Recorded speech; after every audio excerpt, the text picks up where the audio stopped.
안녕하세요. 지난 한 주간 평안하셨습니까? 오늘은 3주차 현대 사회와 노인 문제에 관해서 사정 강의를 함께 나누고자 합니다. 오늘날 위기의 시대라고 얘기를 하죠. 모든 세대를 막론하고 위기를 맞이하고 있습니다. 환경의 위기라든지 세대 간 갈등이라든지 빈부격차라든지 또 신냉전 체제의 여러 국가 간의 갈등들, 아직도 지역에서는 전쟁이 일어나고 있는 그런 비참한 현실을 우리가 보게 됩니다. 우리가 공부하는 노인과 관련된 노인의 위기에 대해서 오늘 한번 살펴보도록 하겠습니다. 프랑스 사회학자인 에밀 듀르케임의 자살론 출판 이후에 이 자살률은 사회학에서 가장 객관적인 불행지수로 사용이 되어 왔습니다. 선생님들 잘 아시는 것처럼 우리 한국인의 자살률은 OECD 국가 중에서 1위입니다. 그 중에서도 노인 자살률은 지극히 높은 상황이고요. 제가 통계청에 들어가서 통계를 보면서 깜짝 놀랐던 것 중에 하나가 무엇이냐면 80대 이후에 자살률이 이렇게 많은지 저는 처음 알았습니다. 노인 자살률이 대단히 높다. 2023년 인구 10만 명당 60세 이상 자살자 수는 129.1명입니다. 다른 연령대에 비해서 월등히 높은 수치입니다. 노인 인구 중에서도 연령이 높을수록 좀 전에 말씀드린 것처럼 60대, 70대, 80대가 전반적으로 높지만 80대 자살률이 더 높게 나타납니다. 연세 많은 어르신이 왜 마지막 생에 그 마지막을 앞두고 그렇게 스스로 목숨을 끊어야 할까? 이러한 자살률 통계에서 보듯이 노인의 위기는 대단히 심각하며 노인은 현대 사회에서 가장 소외된 집단이 아닐까라는 생각을 해보게 됩니다.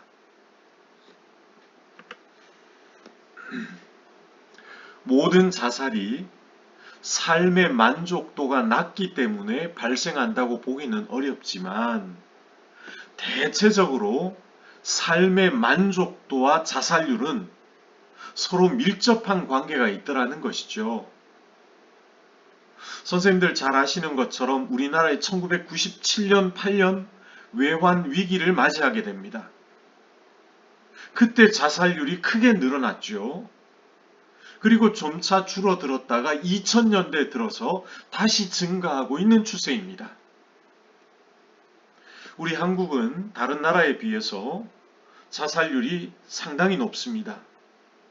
한국의 자살률은 비교 대상 국가들 가운데 최상위 수준으로 OECD 평균보다 2배가 조금 더 높습니다. 그리고 자살률은 남자가 여자보다 2배 이상 높고 나이가 들수록 특히 70대, 80대 이상 높게 나타나고 있습니다. 그러면 이런 질문을 하게 되죠. 현대 사회에서 노인은 왜 가장 불행한 집단, 소외된 집단이 되었을까? 이 질문에 대한 해답을 찾기 위해서 몇 가지 근거를 한번 살펴보도록 하겠습니다. 첫 번째는 앞서도 우리가 몇 번 살펴본 것처럼 평균 수명이 연장되고 고령화의 속도가 대단히 빨라졌다는 것이죠. 통계에 따르면 우리나라 사람들의 평균 수명은 지난 30년간 꾸준히 증가하였습니다. 60년대 평균 수명이 55세였다면 97년도에는 73세로 거의 20년 가까이 늘어납니다. 그리고 2000년에는 74.9세, 75세죠. 그리고 2020년에는 83.3세로 증가를 하게 됩니다. 다시 얘기하면 우리 인생 전체를 놓고 보면 이 노년기가 우리 인생의 삶의 3분의 1이 될 정도로 길어졌다는 것이죠. 1950년, 60년대하고 지금하고는 전혀 다른 삶을 살아가고 있다고 해도 과언이 아닐 것 같아요.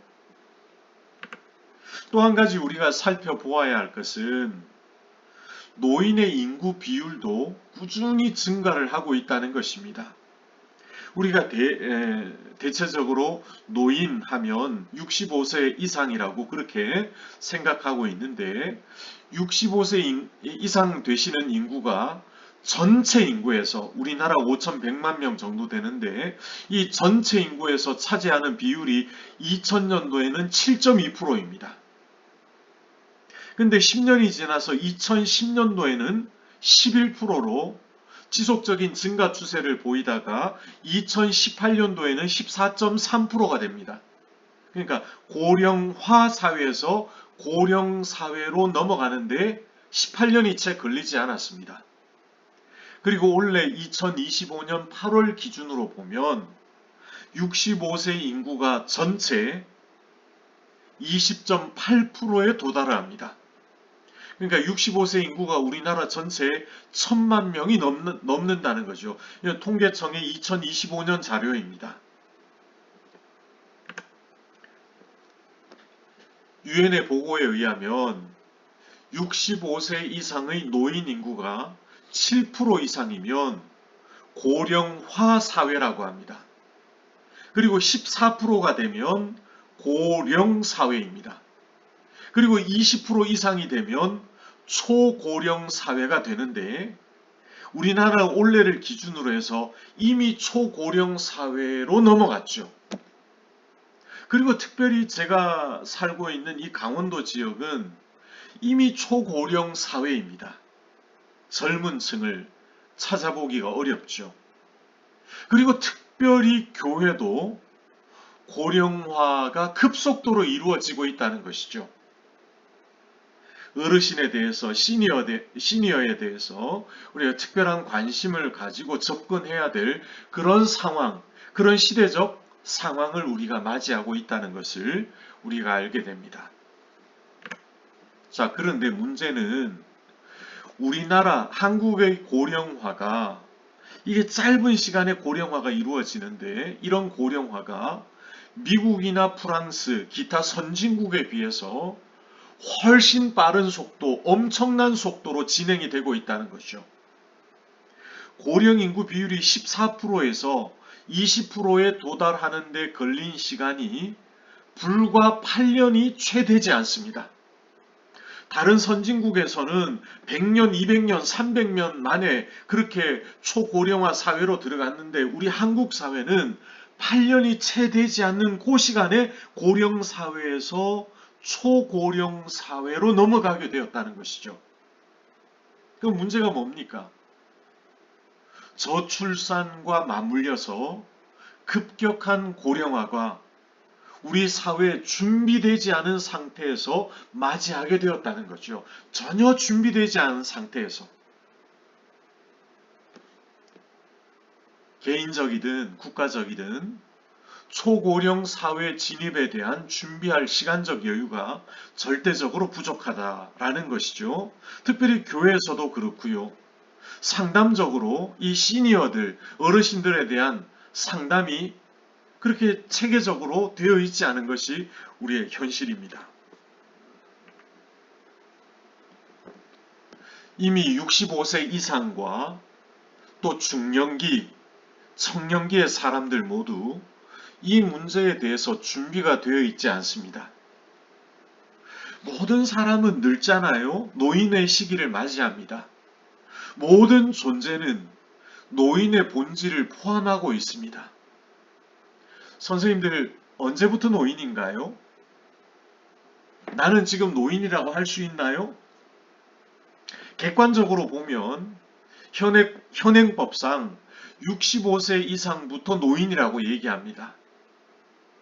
그래서 경로 우대라든가 연금, 복지 이러한 다양한 노인 대상 사업에서 기준으로 사용되는 나이가 65세입니다.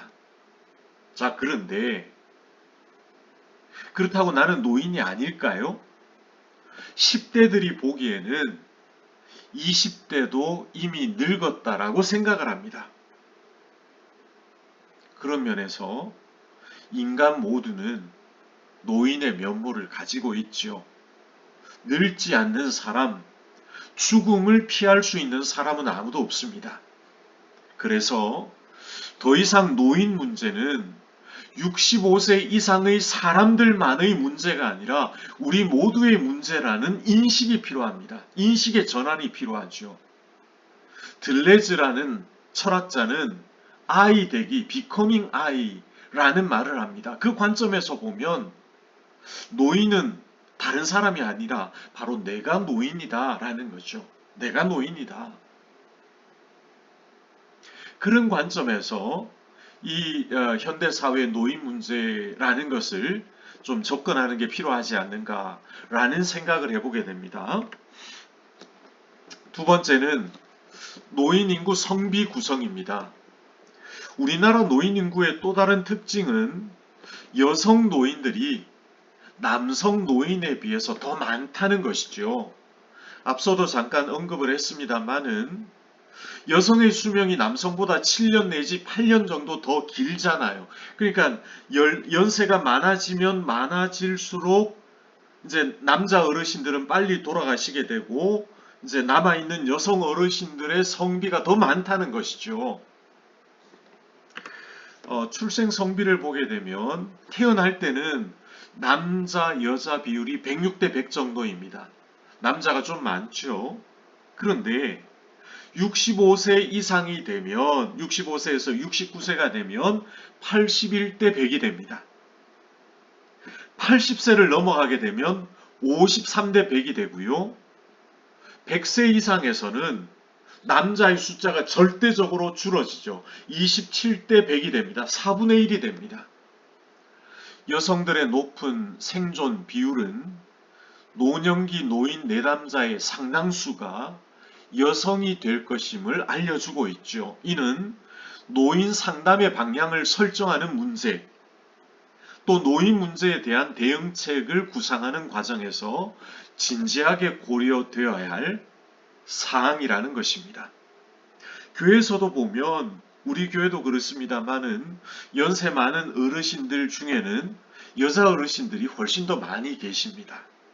이러한 것들을 우리가 바라볼 때 상담적 접근을 어떻게 해야 할지를 잘 고려하고 생각해야 할 부분이라는 것이죠. 더불어서 우리가 생각해야 될 것은 노인 단독 세대 가구의 증가라는 것입니다. 통계청 2024년의 통계를 보게 되면 노인 단독 세대 가구가 약 220만 명이나 된다고 합니다. 여기에 따라서 발생하는 문제가 뭐냐면 독거 노인들, 그리고 고독사, 혼자 계시면서 제대로 챙겨 드시지도 않고 운동도 아니하고 사회적 관계로 갖지 않다 보니까 혼자 계시다가 돌아가시는 고독사 문제, 그리고 고립과 단절의 문제. 이 고립과 단절은 반드시 우울증하고 밀접한 관련이 있죠. 이런 다양한 어려움이 발생하게 된다는 것이죠. 이런 문제들을 어떻게 접근할 것인가 우리는 진지하게 생각을 해보아야 합니다. 세 번째는 노인 인구 지역 간 분포입니다. 우리가 잘 아는 것처럼 우리나라 노인 인구는 도시 지역보다는 농어촌에 집중적으로 편중되어 있습니다.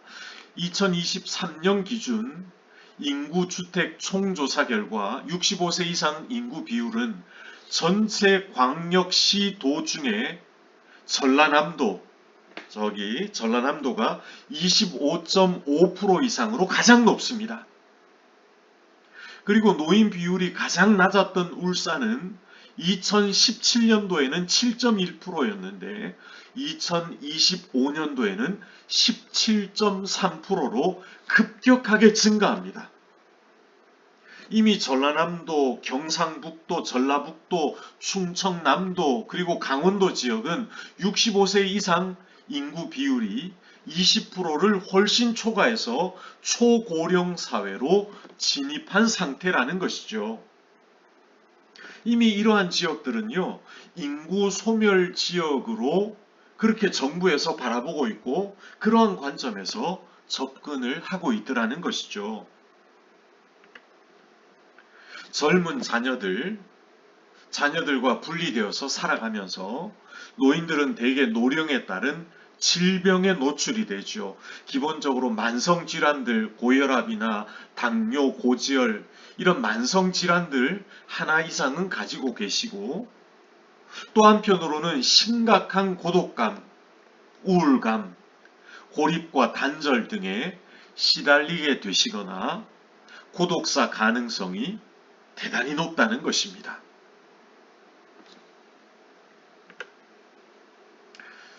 농어촌의 특성상 노동이 특별히 신체적 노동이죠. 밭일을 하건 과수일을 하건 아니면 생선을 잡건 이런 신체적인 노동이 노인들의 신체적이고 심리적 건강에 심각한 영향을 미칠 수 있기 때문에 상담적 접근과 기법에서도 내담자의 특성과 상황에 대한 진지한 고려가 요청이 됩니다.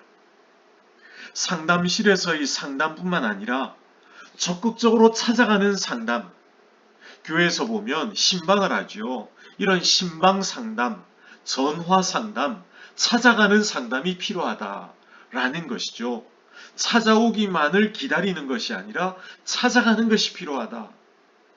교회 보이지 않는다든가 마을에서 몇 날 며칠 보이지 않는다든가 우편물이 그대로 쌓여 있다든가 그런 것들을 보면 먼저 찾아가는 거죠. 전화하고 찾아가고 이러한 것들이 필요하지 않을까 그렇게 생각이 되어집니다.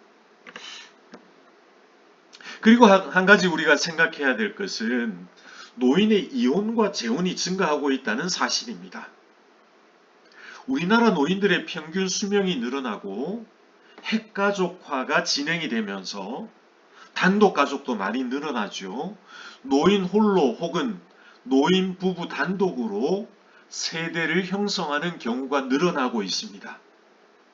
불과 한 세대 전만 해도 노인들은 자녀들과 함께 살아갑니다. 대가족이었죠. 그래서 할아버지 할머니가 계시고 엄마 아빠가 계시고 부모들 자녀들이 있고 이렇게 함께 살아가는데 그러면서 서로 돌보고 돌봄을 받는 부양을 받는 것을 당연하게 여겼습니다. 그러나 오늘날은 지난 과거와는 달리 대부분의 노인들이 자녀들과 분리되어서 분가하고 단독으로 살아갑니다. 자녀들에게 의지할 생각을 하지 않아요. 이게 현실이죠. 강제적인 단독 주거의 경우도 있고요. 자의적인 단독 주거의 경우도 있습니다. 여기서 강제적이라는 것은 자녀들이 그냥 거절하는 거죠. 나 부모님과 살고 싶지 않아. 할아버지 할머니와 살고 싶지 않아. 그러면서 자녀들이 나가는 겁니다. 그리고 때로는 자의적이라는 것은 부모님들, 할아버지 할머니들이 스스로 선택해서 분가를 하는 것이죠. 여성 노인의 생존 비율이 높은 만큼 여성 노인 홀로 사는 경우가 많습니다.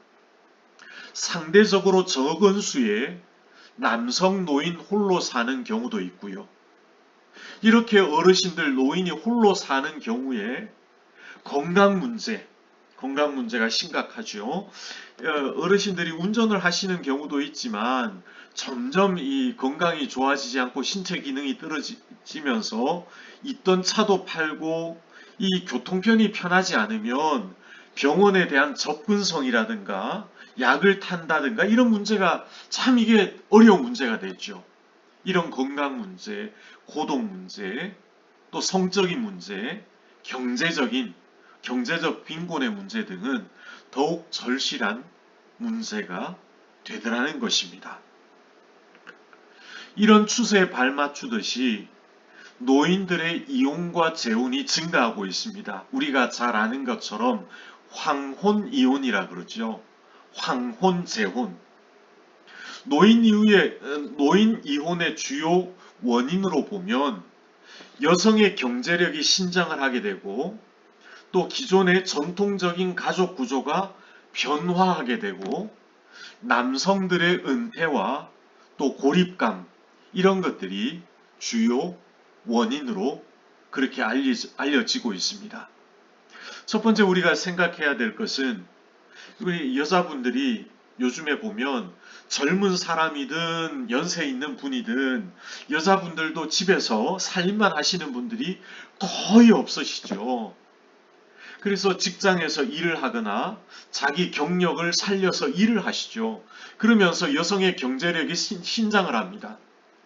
자녀 양육과 가사 분담에서 벗어나서 경제적 자립이 가능해지면서 여성 노인들이 자신의 삶을 찾으려는 심리, 누구의 아내, 누구의 엄마가 아니라 한 여성으로, 한 존재로 자신의 삶을 찾으려는 그런 욕구, 그런 심리가 이혼의 증가로 이어지고 있고 황혼 이혼이 늘어나는 이유 중에 하나라는 것입니다. 그리고 가족 구조의 변화입니다. 고령화로 인해서 노부모, 부양 책임이 분산되고 예전보다 약화가 되죠. 부양 부담이 부부 사이의 갈등으로 이어지면서 이혼 사유가 되기도 하더라는 것이죠. 그리고 남성 어르신들이 은퇴하면서 굉장히 고립감을 느끼고요. 가족 간의 이 소원해지는 그런 관계들. 은퇴 후에 가족 내에서 지위가 약화가 됩니다. 사회적 고립감이 커지면서 남성 은퇴자들의 이혼 상담이 급증하고 있는 추세다라고 그렇게 얘기를 합니다. 2023년 기준으로 보면 60대 이상 여성의 이혼 상담은 전체 20.7%가 되고요. 남성은요. 31.9%, 32%로 10년 전보다 4배에서 10배 이상 증가를 했습니다. 60세 이상의 황혼 이혼에서 여성이 이혼 청구를 하는 비율이 80% 이상을 차지하고 있더라는 것이죠. 이와 같은 노인 이혼은, 황혼 이혼은 단순한 개인 문제가 아니라 고령화 사회의 구조적 변화와 밀접하게 연결된 일종의 사회 현상으로 그렇게 분석이 되어진다는 것입니다. 오늘날 노인 상담에서 이런 황혼 이혼과 황혼 재혼 증가 추세에 발맞추어서 준비하고 접근하는 것이 필요하겠다. 노인 상담을 할 때 이러한 점을 충분히 고려하는 것이 반드시 필요하다라는 것이죠. 사전 강의 여기까지 하겠고요. 평안한 저녁 되시고요. 화요일 저녁 시간에 뵙도록 하겠습니다. 우리 선생님들 감사합니다.